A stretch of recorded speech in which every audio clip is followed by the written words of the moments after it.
नमस्कार समस्तंकु स्वागत।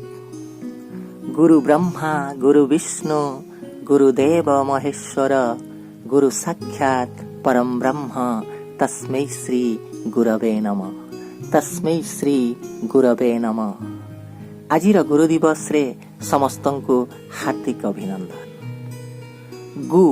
गुरु अंधार रुरु आलुओ अर्थात अज्ञान रूपक अंधकारु जे ज्ञानर आलोक आड़कू आमको टाणी निए से हेउछि गुरु।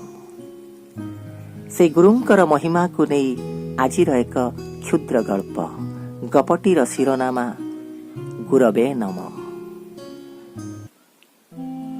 जंगल भितरे किछि शिष्य माने गोटे गुरुंक पाखरे आश्रम रे रही शिक्षार्जन करुथिले।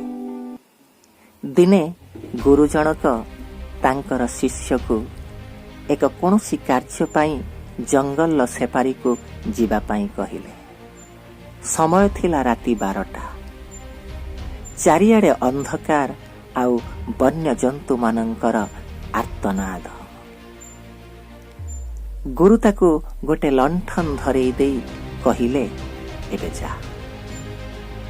शिष्य जनक भारी भयभीत थिला।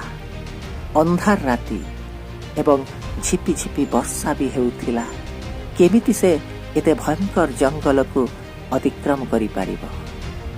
आशंकारे से गुरु को पचारिला, गुरु ए लंठन तो केवल गोटिए पाद आलोक देखा जाउची, मु एते कला राति रे एते भयंकर जंगल केमिति अतिक्रम करि पारिबी। प्रत्युत्तर रे गुरु कहिथिले, चलिबा पई केवल गोटे पादर आलोकर आवश्यकता अछि।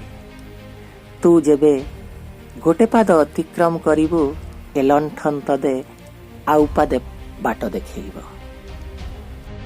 सेठु शिष्य जनक बुझी जाइथिला गुरुंकर उद्देश्य एवं से लंठन नेई चली जाइथिला जंगल भीतर।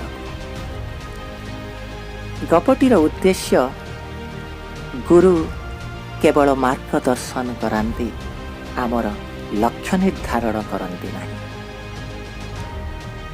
लक्ष्य तो आमको निजको निरूपण करने को पड़िबो। आउ आमको जीवनर रास्ता रे अतिक्रम करी से लक्ष्य को निजे संघर्ष करी से लक्ष्य स्थल रे पहुंचीबा को पड़िबो। रहुछि नमस्कार।